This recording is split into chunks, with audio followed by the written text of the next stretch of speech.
there's nothing really that I can say to anybody that will change what they really instinctually know what to do.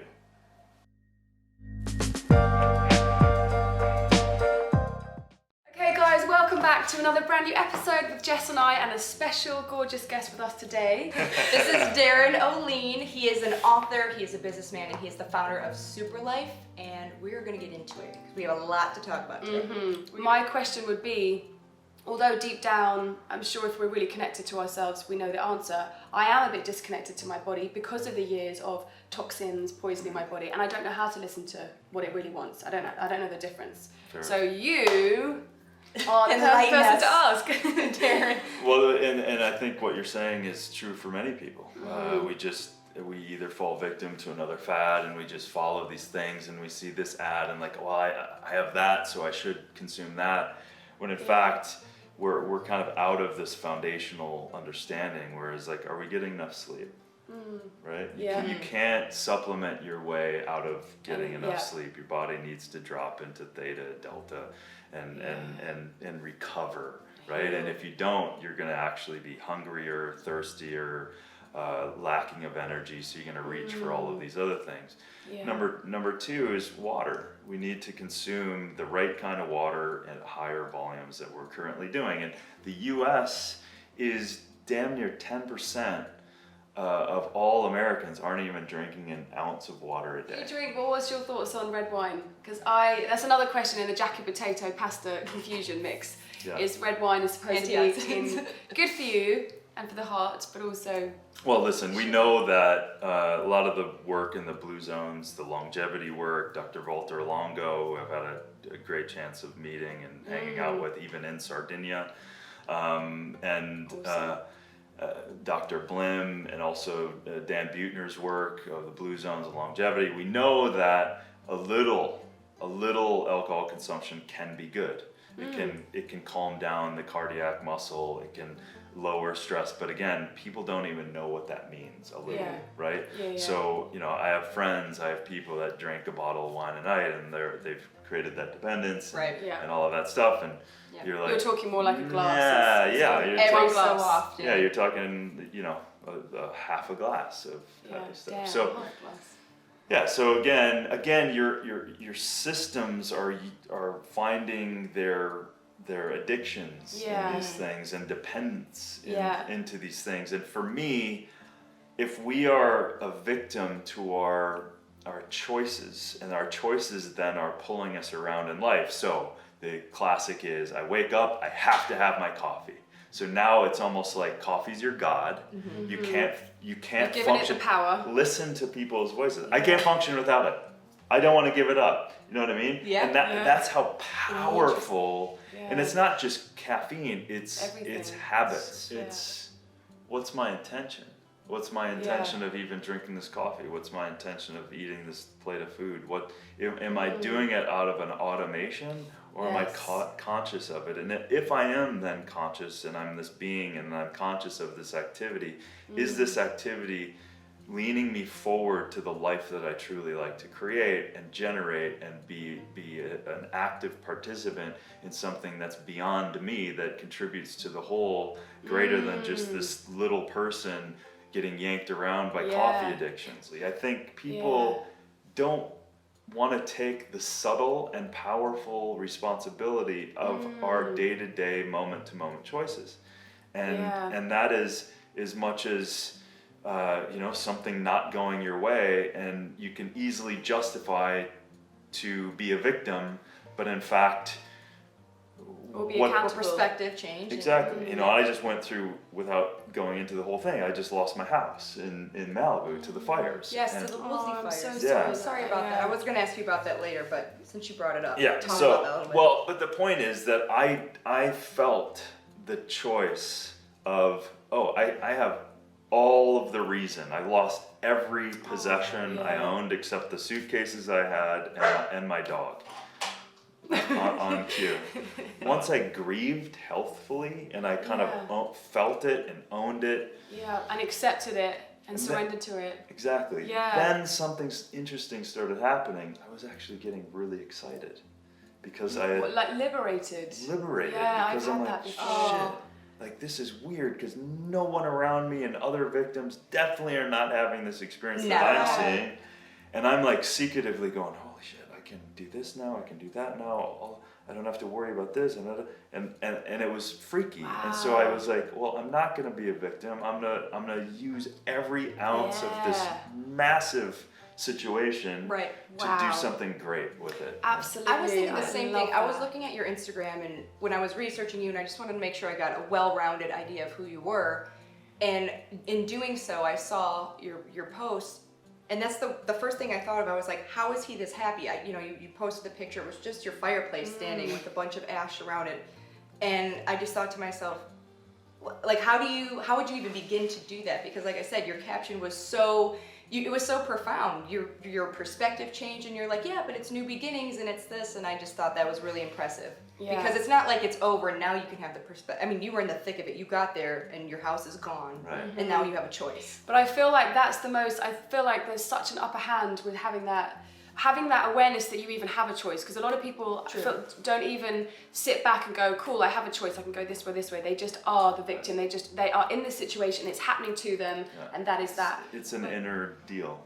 It's all an inner deal. And when you see things around that don't necessarily support that, because most people will, I mean, you look around, you see our political systems, our people, it's just not a healthy environment for examples. And but to me, at the end of the day, I can feel the difference of being down and in it and disempowered, and why would I want to spend time in that place? Yes. So it's not to suggest that suppression. Move on. Yeah. It's just stuff. Get on with it, love. Jesus get over Christ, it. Yeah. That's the worst thing to say, especially from the outside, and someone saying that to you.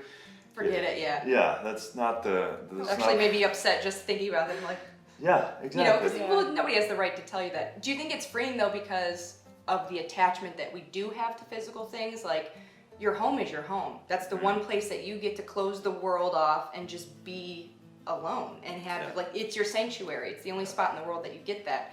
So is that why it was a little bit freeing? I mean, for both of you, because of that attachment. Now that it's gone, it's like, what are you without the identity of this home? Well, when you've got nothing, for one, when you've got nothing, you've got, not that you haven't got anything, we've got loads of great stuff, but in that situation, when you've got nothing left, there's nothing to lose, so that's liberating in itself. And also, just recognizing, getting really clear with yourself what is important, and when, as soon as you get connected with just health and your loved ones, the rest of it's a lot easier to just go, as long as I've got important stuff. I mean, for me, the finality of it was so clear. Like, when I went back, especially I was starting to grieve, I was out of the country and I started to grieve and feel it, and I was just like in shock, because it's hard to understand what that is until it's happened.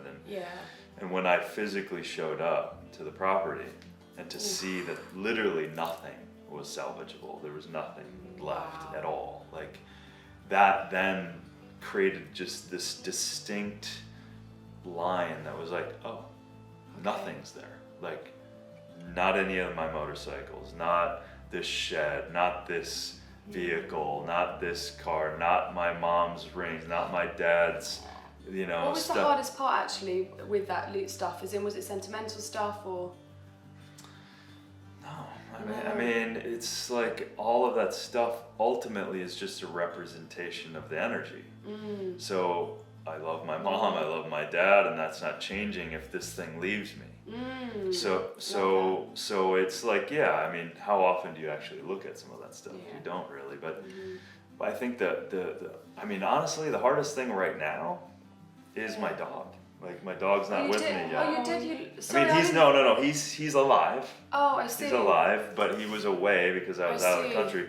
But not being able to, I don't have him yet. Right. Because it's just not a livable situation. Oh, I see. So because of this situation, the repercussions are you don't have him. Yeah. But you do, but he's still alive. Yeah. She, he. Yeah. Okay, good. Yeah. Okay. Yeah, What's his name? Chaga. Chaga. After my favorite mushroom.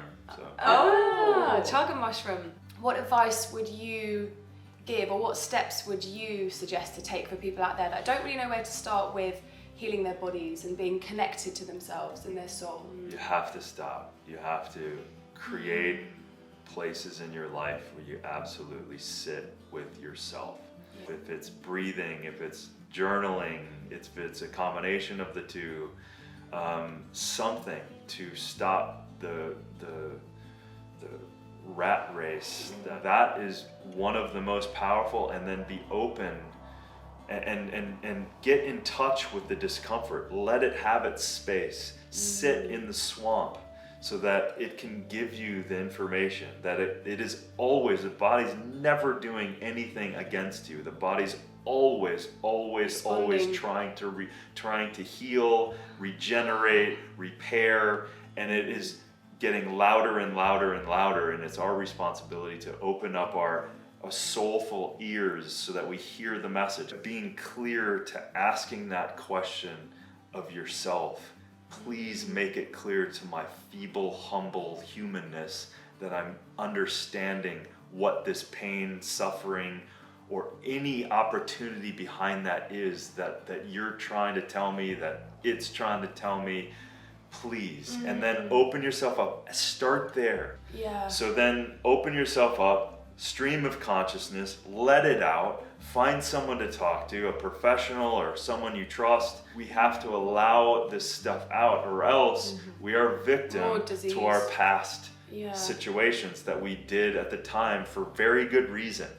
We never did anything from the past at 1, 2, 10, 12, 13 with this person had happened and that person. We didn't do it and make choices out of doing something bad for you. You're doing it out of survival, out of all of that stuff. So the point is retraining and recapitulating those events so that you liberate the energy in that moment that's still stuck from that moment to change it. I'm so excited to try these. Tell us all about Barukas. This is your company. Yep, Okay, so can people buy these on the market? they can. Okay, Yeah. great. Amazing. And is there where can they go? Plug Barukas.com. yourself a little bit. I had them tested and I was like, holy shit. These are the most delicious nuts I've ever eaten in my Jess, life. get them out. Come on. They taste like Monkey nuts. a sweeter Brazil nut. So we've had no historical cases of allergies, Wow. which is great. The most nutrient dense nut we've ever seen. So it blows away in every category. It's got less fat calories than any nut, more protein than any nut, infinitely more antioxidants than any nut. Are these like the best kept secret because Yeah. they're just so hard to find and they're in Brazil and Yeah, it's taken years and years for us to create the proper contracts with all the cooperatives of the indigenous people and dealing with a landmass the size of 3 states of Texas. But then you have your book, I got my book. SuperLife, the 5 forces to help keep you healthy, fit, and eternally awesome. Yeah! Yeah. So Go hit us girl. with the 5. I do want them to buy your book. You should buy Oh it. yeah. But I do want to know the 5 I want forces to buy your book as well. So alkalinization, right? We've talked about a little bit. Detoxification, so understanding a little of the detox methods. Oxygenation, the importance of breathing and oxygen. And what's it? Nutrition, which is mostly I steer people towards plants. Yeah. I eat all plants, okay. but I also, it's not my job to tell people. Yeah. I just say eat more of them. Yeah. I think that's a great way because I think people are quite. Yeah. It's overwhelming when someone's forcing it down. And then I get into certain things. I get into water. I get into the microbiome. I get into all of these little tips and tricks and superfoods and stuff too. Darin, thank These you are so so much for amazing. being here. We so appreciate it. And for the Yeah. gifts. Just quickly, where can we find the books on Amazon as well, right? Thanks for watching, Awesome. guys. Thank you guys. We'll see you next week. Yay. Bye.